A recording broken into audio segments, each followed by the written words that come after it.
बिस्मिल्लाहिर्रहमानिर्रहीम। आज की अभी जो करेक्शन आपके सामने देने लगे बड़ा इंपॉर्टेंट है और ख़ास तौर पर जो हमारा सोशल तबका है, ट्रेडर हजरात है, उनके लिए बड़ा ये कारआमद चीज़ होगी।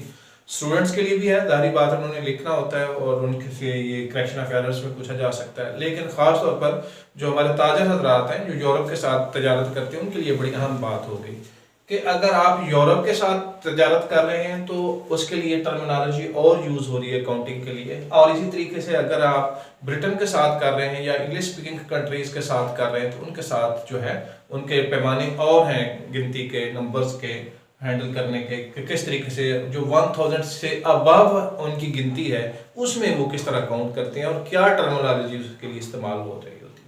तो लिहाजा अगर हम देखें कि हमारे यहाँ जो मिलियन है, ठीक है जी, तो जिसमें 10 की पावर 6 होती है तो जिसको मिलियन कहते हैं, तो मिलियन इंग्लिश कंट्रीज में भी मिलियन ही है और जो कॉन्टिनेंटल यूरोप है, बाकी जो रेस्ट ऑफ द इंग्लैंड है उसे कॉन्टिनेंटल यूरोप कहा जाता है, तो उसमें भी ये मिलियन ही यूज होता है। तो लिहाजा ये टर्मिनोलॉजी तो दोनों तरफ होगी सेम, यानी यहाँ तक मसला कोई नहीं है।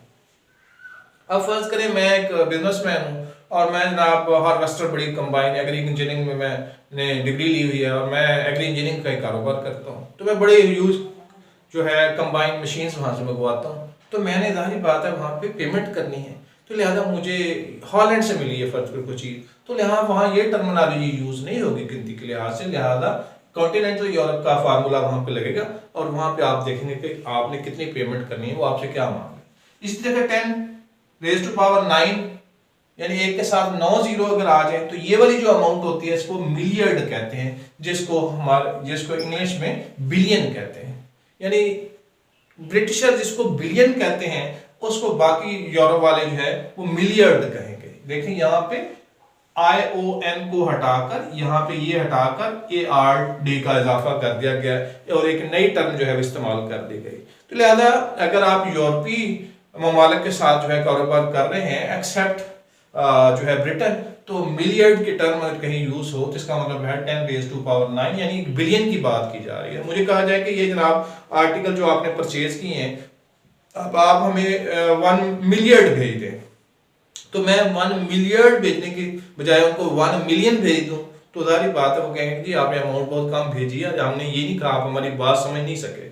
वो इस वजह से है कि टर्मिनोलॉजी डिफरेंट है, ठीक है जी। तो लिहाजा मिलियर्ड बिलियन को कहेंगे।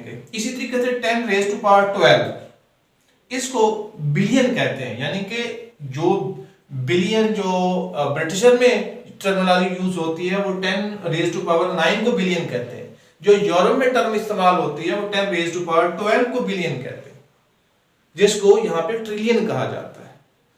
इंग्लैंड में जिसको ट्रिलियन कहा जाता है तो कॉन्टिनेंटल यूरोप में उसको बिलियन कहा जाता है। लिहाजा टर्मिनोलॉजी का डिफरेंस चेक कीजिएगा और ये खासा डिफरेंस है और इसमें बहुत ज़्यादा कंफ्यूजन जो है हो जाती है। बाद का जो है हम जब कॉस्ट देख रहे होते हैं नेट के ऊपर चीज़ों की तो हम समझते हैं कि ठीक है यार ये बिलियन की बात है, तो हम बिलियन को 10⁻⁹ ही लेते हैं जब हम कॉन्टिनेंटल यूरोप में भी कोई चीज़ें सर्च कर रहे होते हैं। तो लिहाजा इस बात का खुसूसी ख्याल रखना है कि वहाँ की टर्मिनोलॉजी और है, यहाँ की टर्मिनोलॉजी डिफरेंट है, तो लिहाजा इसलिए आपने धोखा नहीं खा जाना है। और इसी तरीके से 10⁻15 जो है यहाँ बिलियर्ड कहलाता है और यहाँ पे इसको हम क्वाड्रिलियन कहते हैं, ठीक है जी। तो देखिए there is a huge difference between them.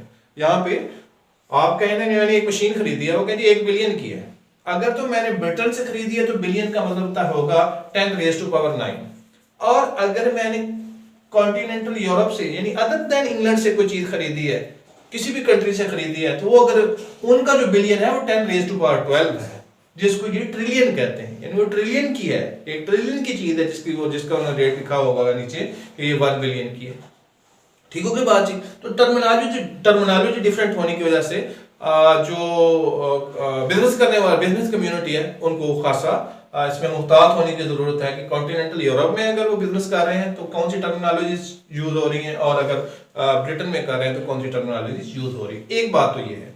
दूसरी बात वही है जो हम पहले से भी एक दफा डिस्कस कर चुके हैं, फिर एक दफा उससे जाते जाते गुजर जाते हैं, और वो ये है कि अगर मैंने ये 2 सेंटेंस लिखे हुए हैं, देखें मैंने लिखा हुआ 7352 इस राउंड को मैंने वर्ड्स में लिखा है, तो इसमें गलतियां जानबूझ के मैंने की हैं, ये देखिएगा थाउजेंड्स नहीं होता, जब साथ काउंटिंग आ जाए, ये काउंटिंग आ गई तो ये प्लूरल फॉर्म कभी नहीं होगा। इसी तरीके से यहाँ काउंटिंग आ गई तो ये भी प्लूरल फॉर्म नहीं होगा, बाकी ठीक है। इसी तरीके से नीचे वाली लाइन को अगर हम देखें तो 2 मिलियंस, काउंटिंग आ गई तो मिलियंस कैसे आ सकता है, ठीक है जी। 100 यहाँ प्लूरल फॉर्म नहीं, ये ठीक है। और आगे जब ये 100 काउंटिंग आ गई तो आगे इधर थाउजेंड्स कैसे आ सकता है। तो लिहाजा ये इसके अंदर गलतियां मौजूद थी जो कि हम आमतौर पर करते हैं। तो लिहाजा आई होप कि आपको यूरोपियन और जो ब्रिटेन है, यानी कॉन्टिनेंटल यूरोप और ब्रिटेन में जो टर्मिनोलॉजी इस्तेमाल होती है वो समझ आ रही है।